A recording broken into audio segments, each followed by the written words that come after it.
Au début, ce n'était qu'un nuage, une pause entre deux silences, une fumée lente sur mon visage, un faux remède à mes absences. Le vice parlait doucement, comme un ami dans la nuit. Il promettait juste un instant, puis il a fini par prendre ma vie. Je croyais tenir la substance, mais c'est elle qui tenait mes mains. Et sans comprendre ma dépendance, je revenais vers elle chaque matin.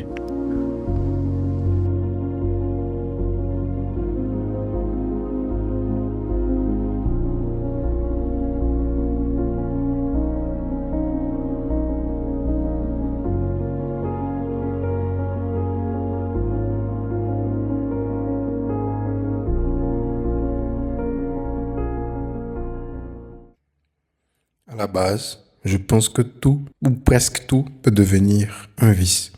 Tout dépend du type de dopamine qu'il te procure. Parce qu'un vice, neuroscientifiquement parlant, est une habitude. Sauf que c'est une habitude nocive parce qu'elle te procure de la dopamine nocive qui t'enferme dans une sorte de prison de laquelle tu as du mal à sortir facilement.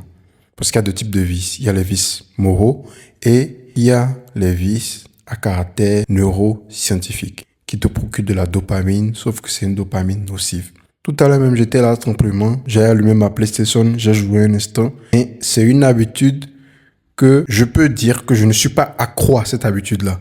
Parce qu'elle ne me procure pas un type de dopamine sur lequel je n'ai pas de contrôle. Vous voyez un peu? Par exemple, on prend le vice du cannabis. J'ai déjà été accro au cannabis. Et ça fait partie des vices neuroscientifiques où la dépendance est tellement forte que ta simple volonté de sortir de ce vice-là ne suffit pas. Il faut, au-dessus de tout, implémenter des mécanismes qui vont à l'encontre du contexte qui t'ont placé dans ce vice-là. Et là, nous allons toucher le premier point. Parce qu'un vice ne tombe pas comme ça du ciel. Un vice vient parce que tu es rentré dans un contexte donné qui a laissé place à ce vice-là. Et ce contexte-là, il peut être de nature sociale ou de haine nature, ou de ins et ins nature. Prenons le contexte social. Parce que moi, par exemple, dans mon cas, j'ai acquis ce vice-là du cannabis parce que j'étais dans une ville ou précisément dans un quartier où toutes les connaissances, ou presque toutes les connaissances que j'avais, fumaient après n'importe quel type d'activité. Or, j'étais là, on jouait au foot, ils fumaient.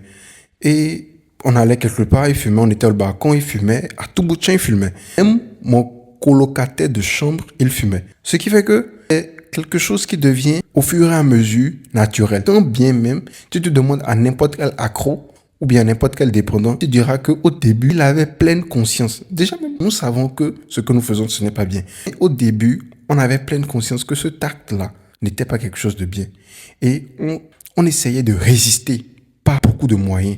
Mais il y a quelque chose qu'on appelle le test. Et il y a un moment où tu te dis, non, je vais juste tester, je vais sortir, je voudrais. Non, je pourrais arrêter quand je voudrais. Je vais arrêter quand je voudrais. Mais ce n'est pas comme ça que ça se passe. Parce qu'on est en quelque sorte naïf. On n'a pas encore appris par les erreurs. Tu deviendras forcément conscient quand tu auras appris par les erreurs, quand tu comprendras que nous tombons dans une prison ou dans un piège sans fin. Et donc de là, moi je me disais non, j'employais quelques petites méthodes. Je disais non, je ne veux pas apprendre à rouler, je ne veux pas faire ci. Quand on me proposait, je dis non, je ne veux pas, je vais juste faire une taf, deux tafs. Mais c'est de fil en aiguille que je suis devenu accro. Et je sais que j'ai maintenu ce vice-là pendant 2-3 ans parce que mon entourage avait aussi le même vice que moi. Et il est valable pour tous les vices que nous avons en société. Par exemple, le vice de l'alcool qui est le vice le plus toléré du monde. Ou bien peut-être, je ne pense pas que ce le soit, je pense que c'est le vice du téléphone ou des réseaux sociaux. Mais bref, il y a ce vice-là aussi où quand tu vas peut-être quelque part, tu es dans une fête, les gens se mettent à boire, tu es enclin à boire. Quand bien tu ne bois pas, tu dis non, donnez-moi un verre, deux, tu bois, et puis ça devient peut-être une habitude. Parce qu'un vice, c'est une habitude. C'est quelque chose que tu pratiques à répétition, mais qui te procure de la dopamine négative. Parce qu'on peut dire que nous sommes accros au fait de brosser les dents. Parce qu'il y a certains, quand ils ne brossent pas les dents, ils ne sont pas à l'aise. Ou bien nous sommes accros au fait peut-être de lire un livre. Il y a certains qui sont accros à lire un livre. Il y a certains qui sont accros à aller à l'académie. Mais c'est des choses qui procurent de la dopamine, sauf que c'est de la dopamine positive. C'est de la dopamine positive, ça te fait du bien dans ton corps. C'est pour ça que ce n'est pas appelé un vice. Parce que dans le contexte que tu es, le vice devient quelque chose qui renforce tes liens sociaux. Et c'est de ça qu'il s'agit. Quelque chose qui renforce les liens sociaux, tu as du mal à te détacher parce que si tu enlèves ça, tu casses quelque chose qui maintient ta survie dans le groupe. Et la survie dans le groupe, ton cerveau, il comprend que c'est vital pour toi. C'est dommage. C'est dommage pour nous, en fait, qui sommes devenus accros. Mais, comme je le dis, la seule force de volonté ne suffit pas pour sortir d'un vice. Il faut implémenter des mécanismes qui te permettront au fur et à mesure de sortir du vice. Tout dépend du niveau auquel tu es accro à ce vice-là ou à cette habitude nocive-là. Parce qu'il y a beaucoup de mécanismes que tu peux utiliser. Malheureusement, ou peut-être heureusement, il y a pas mal de vices qui se résout ou qui s'élimine simplement au simple fait de changer de contexte. Parce que quand tu changes de contexte, tu te rends compte que cette habitude-là n'a plus d'utilité ou cette habitude-là n'est plus validée. Quand tu te rends compte que tes congénères ou tes compatriotes ou tes amis dans ce milieu où tu es invalident le comportement que tu as, alors tu as tendance à le réduire et au fur et à mesure l'éliminer. Donc, c'était mon cas quand j'ai voulu éliminer ou bien j'ai voulu ne plus être accro au cannabis. Je suis rentré dans un contexte différent. J'ai rencontré de différentes personnes qui m'ont donné bien sûr des conseils, mais qui m'ont donné un milieu différent. Un milieu où je n'avais plus besoin de fumer. Et fumer était devenu quelque chose vraiment que je ne jugeais plus utile en fait.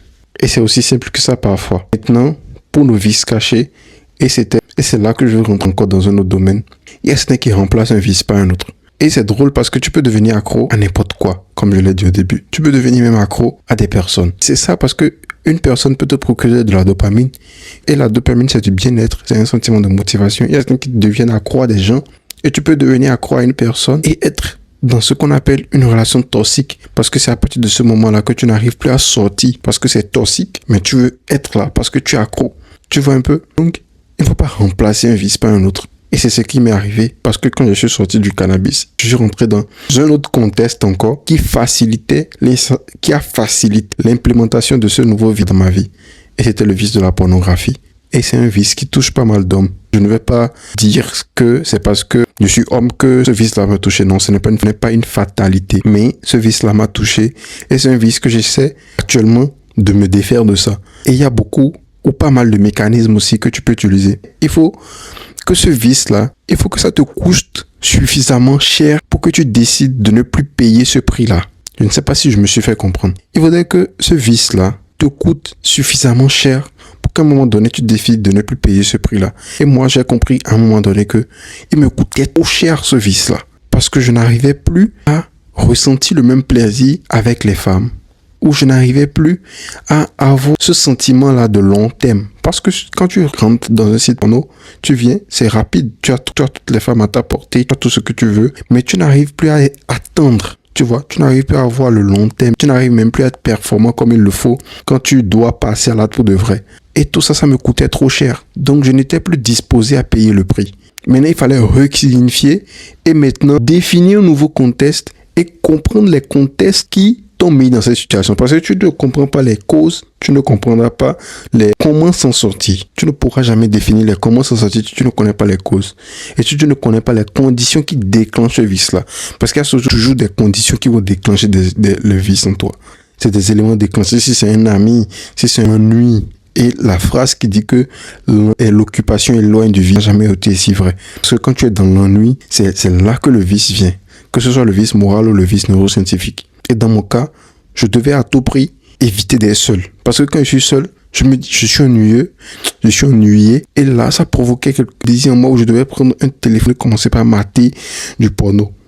Tu vois? Et c'est un truc qui est extrêmement nocif. C'est un truc qui me coûtait extrêmement cher. Pour faire court ou pour résumer, si actuellement tu es accro à une substance, tu dois premièrement chercher de l'aide. Mais si tu sens au fond de toi, quelque part, que tu as la force nécessaire pour pouvoir sortir de ce vice, déjà je te recommande fortement de changer de contexte. Et tu verras. Parce que changer de contexte, c'est le premier pas. Changer de contexte, c'est de c'est comprendre les pourquoi qui te mettent dans ce vice-là. Et si tu ne comprends pas les pourquoi, tu ne pourras jamais savoir les comment. Et c'est de ça qu'il s'agit. J'espère vraiment que tu arriveras à sortir de ce vice. Et j'espère vraiment que tu comprendras que la phrase qui dit qu'on a tous un vice peut être vraie, mais peut être vraie positivement. Tu peux avoir un vice en la lecture, tu peux avoir un vice sain. Parce qu'un vice, après tout, c'est une habitude. Sauf que c'est une habitude nocive. Maud Manuel, laisse ton like et à la prochaine.